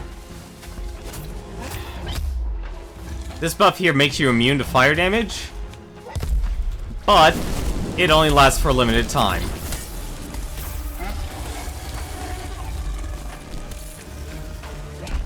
So that's why it spews out a bunch of them. However, you don't actually get to see when it ends.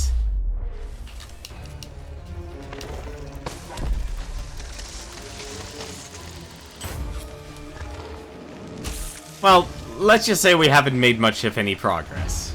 I think that's probably the best way I could put it. Progress has not been made this day.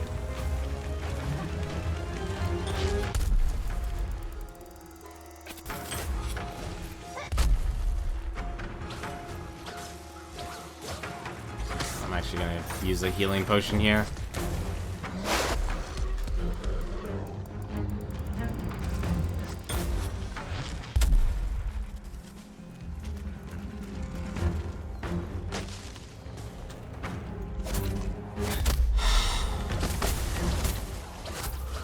God bless you, little hammer users.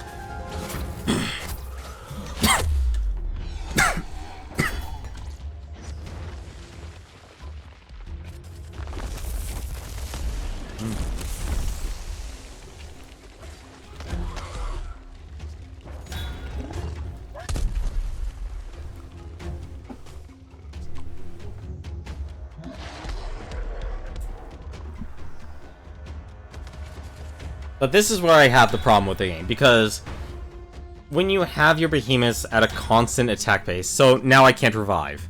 The only reason why Titano was able to revive... Alright. Everyone got knocked down.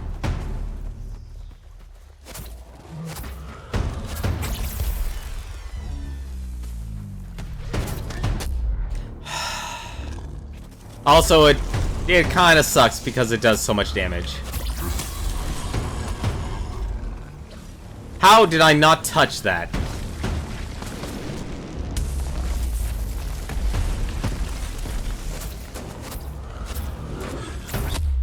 Yeah, no. Like, this is the problem. Like, the Hellion itself is basically one of the core... is a perfect example of a core problem with boss design in this game. You need to be able to create an optimal fight is when you have an ebb and flow to the game. And part of it, you should benefit player skill. And by doing that, you have that. You have the ability to interrupt. The problem is there's no discernible way to find when that moment is to take that risk to get that interrupt. And it's fine, it's at a high risk, high reward sort of deal. Same thing with earning the knockout. Like, if you're really that focused on bashing the head in of that behemoth, you should definitely be able to get a few, be able to let you and your team get some hits in. But the problem comes down to, if your behemoth is a constant state of attacking, that creates no opportunity to perform an attack and get any damage in, thus artificially lengthening a fight to what could be an unbearable level, or even an oppressive level, where it's not fun to actually play. I'll be honest, like, the wall of this game for me was the Pangar and the Hellion. And the moment the game told me you do not have to fight them anymore, I left them behind. I did not go back. I completely left them in the dust and said, I'm not fighting them anymore, I don't have to fight them. Because the game's storyline, or quests, because you unlock the behemoths by doing each quest. Once it gave me that opportunity to not fight them anymore, I chose not to fight them anymore, because of how much of a pain they actually are to fight.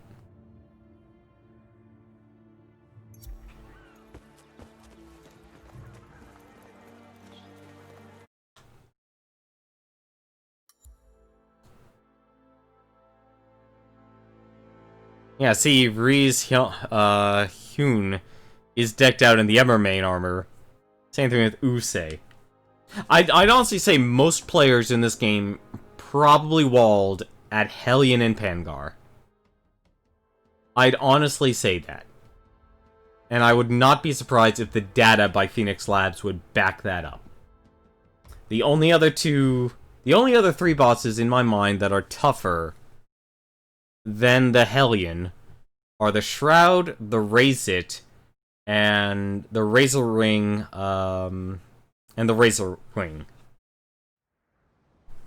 and they all have that same problem design, is that they're in a constant state of attack,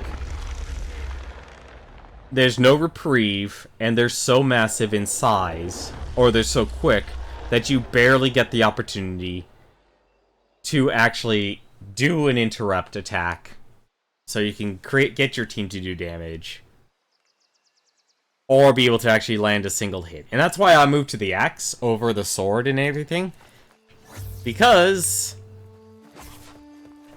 I just need to land one hit. That's all I need to do. Just one hit. And I'd rather be able to do that one hit with an axe and actually do some damage than not do any damage at all. And, of course, it's there, on the other side of the battle.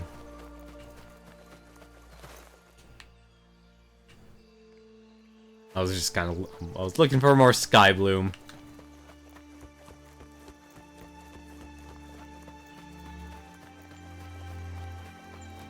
Dark Souls is tough, but fair, because it's more of a... The boss fights are honestly more of a puzzle. Like, the way I treat Dark Souls is that it's a puzzle game. Specifically, the boss fights. Like, when you actually really get down to the fights... I thought they found them.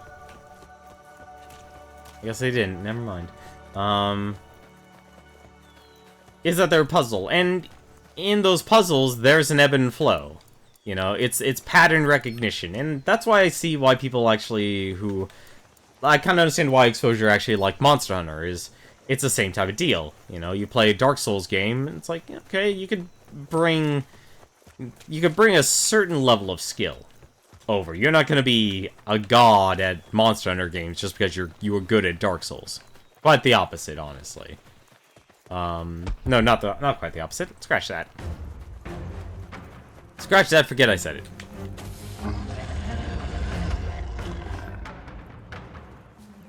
Don't come near me, buddy. Ah, he's gonna come near me.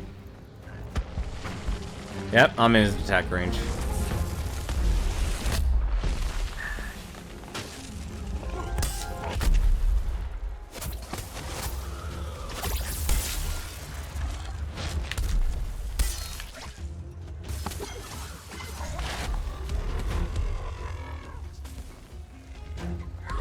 Ah, damn it.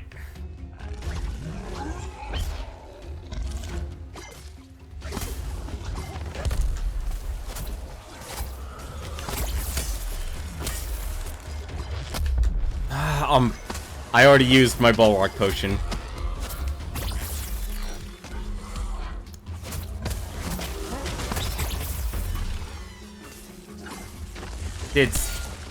I don't know what happened, but something stopped it.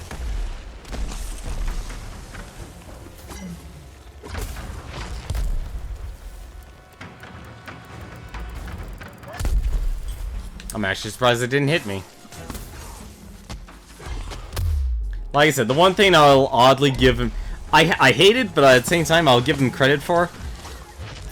You'll never see hitboxes on the offensive for the Behemoths so massive, yet at the same time, just so on point when it comes to fighting in this game. Or like trying to get a hit on the Behemoths. Like, it literally makes me wonder, it's like, how can a monster so gigantic be able to attack me and hit me, and yet I can't hit it? Damn it.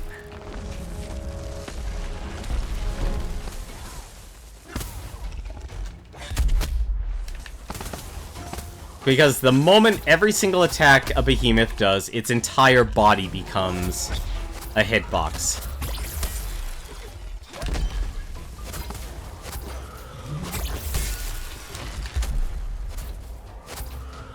But this is why I like the axe.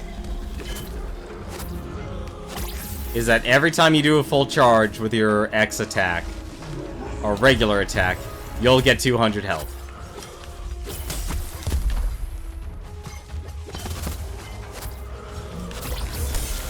The hard part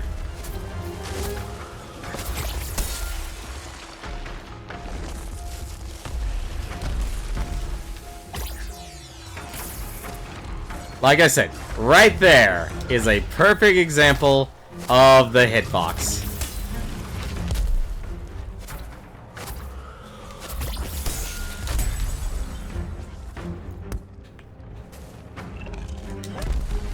Not gonna get anywhere.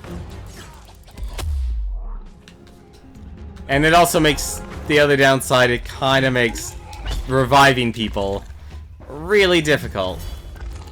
Because all it does is attack.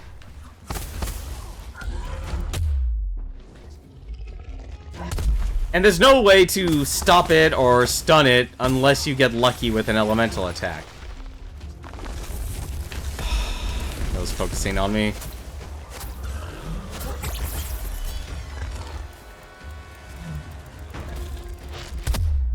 I can't get him. Like, this is the problem. This is why... This is the downturn of the game. Is you're always having it being a constant state of attack.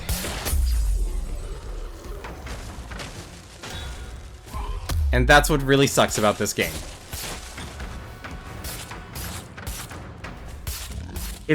It's not like... I could understand 1 or 2 Behemoths being designed this way. But the late game from the Pangar on is this. Is in a constant state of attack. And that's not fun. It's not good design when every Behemoth is designed this way. Like, there's a certain level of getting good. And then there's this, which is just abusive.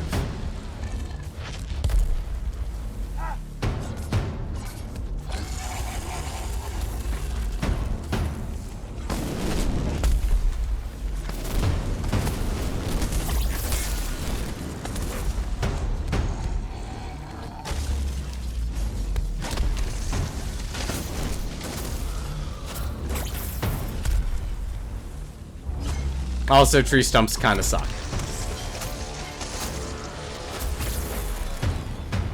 Oh.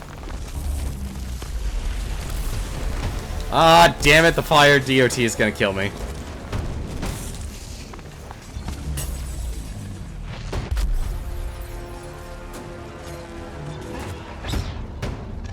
Surprisingly enough, this game doesn't really... It's not heavy on puns. Give me that hit. Give me that health.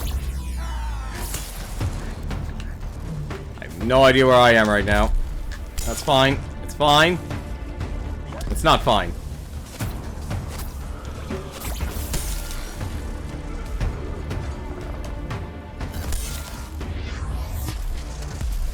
Oh, it's actually doing its berserker. Damn it!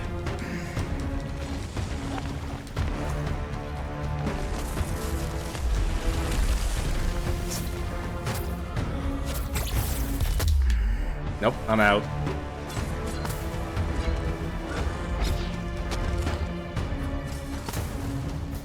Like, this is what I actually wanted to show from my previous streams. This is where the frustration of this game comes in.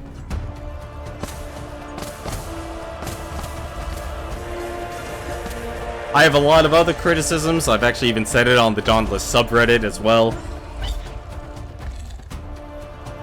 And I personally stand by those. Like, it takes too long for the Warpike to actually wound a Behemoth when it is a party of 4.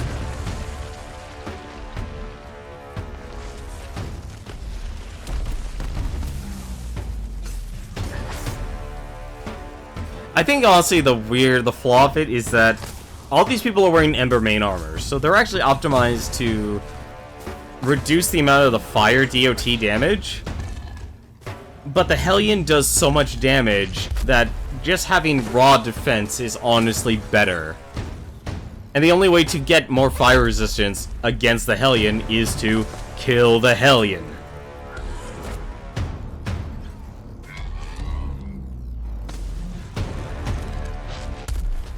Because there's only one other behemoth. I'm using my revive crystal.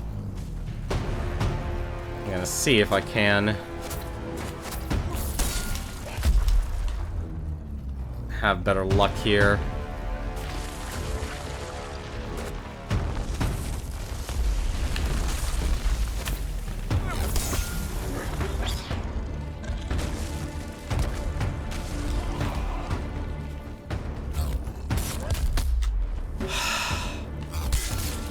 Basically, now everyone's just gonna take their chance at trying to get a kill.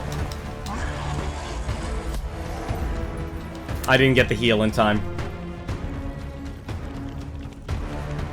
Nope, no one's gonna use the crystals? Okay, nobody used the crystals. Either way. The animation for the healing is nice, but it's not quick enough. Like, I died because of DOT damage. Like I said, Hellion and the Pangar were easily my wall, and once I beat them, like I had to beat them to progress to fight other behemoths, I left them in the dust.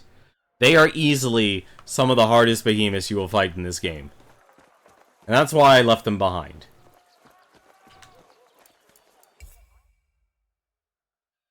And and the strange part is, and I'll actually probably show it tomorrow. I'm not going to be able to kill the Hellion. There's very few people who actually have their coordination together to actually beat the Hellion. Because the fire DOT damage, it does a lot of damage, even if you do have fire resist. And it's probably actually the strongest of the debuffs. So there's a frozen debuff that freezes you in place, basically leaving you open to get hit by the behemoth if it aggroes onto you. The shock one, it's high damage, so you do get punished if you do get hit by it. But the good thing about it, the bad thing about it, is that you can't use items when you're paralyzed. So you can still attack and stuff, you just can't use your healing potions or any other potions or items. And then, of course, there's the fire, which is a high damage, damage over time. You can extinguish it quicker than the other two. The other two kind of have to run their course. But you dump your stamina just to actually extinguish the flames, because, you stop, drop, and roll against it. But easily, though, fire is still one of the strongest debuffs they actually have. There are a couple other debuffs, and I also wish that the game was more explicit to how long you're going to be debuffed, what the debuff does very specifically, as specific as possible. I know when you're in game, you need to make the game. You need to make the language. Go with the theme. Let's go with that. That's probably the best way to say it. Go with the theme. But at the same time, when I'm just looking at an icon, there's a couple more debuffs that are in the late game. You don't know what they do, and if you scroll over it with your mouse, it doesn't tell you what they do either. But yeah, the other ones here, we'll probably actually tomorrow's stream, I'll show you the Stormclaw, go with the Karabac, and then we'll go into the Maelstrom, and you can take a look at the others here. So, there's... Oh, they changed it! They changed it! What the... They got rid of... Huh. They got rid of the, That's odd. I actually just noticed that now. Because I haven't played since last night. They changed the... Well, they haven't changed all of them. The Ragetail and Asher's still there. But the other ones aren't here. I don't know. Huh. Maybe they might have actually set it up so it's a rotation of behemoths. I've never seen the Bloodfire Embermane. I've seen the Deadeye Quillshot. And as well as the Frostback Pangar. But if anything, tomorrow I'll show you the others from the Uncharted region, and then we'll do a couple of the Maelstrom. That's kind of where I want to leave Dauntless until it goes into its open beta period. But that's going to do it for me tonight. Belth here, have yourself a good night. Thank you very much for watching. But as always, I want to take a moment and take a look and see if there's anyone else who is streaming at the moment. Unfortunately, there is not. I don't have anyone on my follow list that is active right now in streaming. I honestly do need to expand it.